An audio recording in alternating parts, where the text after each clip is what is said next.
ଯେତେବେଳେ ଗୋଟେ ପିଲାପିଲି ହେଇଥିବ, ଯେ ଛୁଆଙ୍କୁ ଯେତେବେଳେ ଛାଡ଼ିକି ଯେତେବେଳେ ବାହାରକୁ ଆସିବ ବାହାର ଦୁନିଆକୁ, ଭାଇ ତାଠାରୁ କଷ୍ଟ ଦୁନିଆରେ କିଛି ହିଁ ନାହିଁ। ଥିବ ବାହାରକୁ ସେ ବହୁତ କିଛି ଆଶା ନେଇକରି ଆସିଥିବ। ମୁଁ ଓଡ଼ିଶା ବାହାରକୁ ଯିବି, ବହୁତ ଆଜି ମୁଁ ଗୋଟେ ବହୁତ ବଢ଼ିଆ କଥାଟା କହିବି। ଯେଉଁମାନେ ସବୁ ଘର ପରିବାରକୁ ଛାଡ଼ିକିରି ସମସ୍ତଙ୍କୁ ଛାଡ଼ି ଯେଉଁ ଆସୁଛନ୍ତି ସବୁ ବାହାରକୁ, ବିଦେଶ ସବୁ ଆସୁଛନ୍ତି, ଭାଇ ତାଙ୍କ ମନରେ ବହୁତ କଷ୍ଟ ମାନେ ବହୁତ ଇମାଜିନ୍ ଯେଉଁଟା କରିହେବନି ସେ କଷ୍ଟଟା।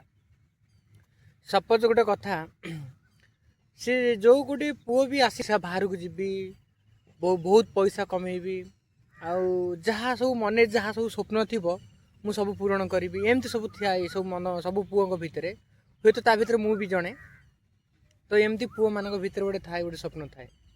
ଆଉ ଭାଇ ପୁଅମାନଙ୍କୁ ଏତିକି ମୁଁ ମାନେ ଧନ୍ୟବାଦ ଦେବାକୁ ଚାହୁଁଛି, ଯେଉଁମାନେ ସବୁ ପୁଅ ସବୁ ଜନ୍ମ ହେଇଛନ୍ତି ତାଙ୍କ ଜୀବନରେ ବହୁତ ଦୁଃଖ ମାନେ ଯେଉଁଟା କହି ହେବନି ସେ ଦୁଃଖ ଆଉଥିବ। ଘରେ ବାବା ମାଆକୁ ଛାଡ଼ିକି ଆସୁଥିବ, ଘର ବାବା ମାଆ କହୁଥିବ ଯାଅନି ବୋଲି ଆସୁଥିବ।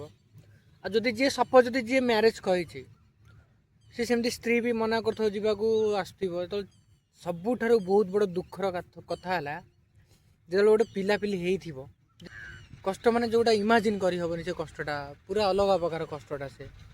ତ ଭାବିନିଅ ସେଇଠି ସେ କଷ୍ଟଟା ପୁରା ଭୟଙ୍କର ଥାଏ। ତ ଝିଅମାନେ ଭାବିବା ଦରକାର, ତ ଗୋଟେ ପୁଅର ଜନ୍ମ କେତେ କଷ୍ଟ। ଲାଇଫ୍ରେ ଖୁସି ବୋଲି ଗୋଟେ ଜିନିଷ କିଛି ନାହିଁ। ଗୋଟେ ଯାହା ଗୋଟେ ଇଚ୍ଛା କରିବ ଗୋଟେ କିଛି କରିବା ପାଇଁ, ସେଇଟା କରି ହେଉନି।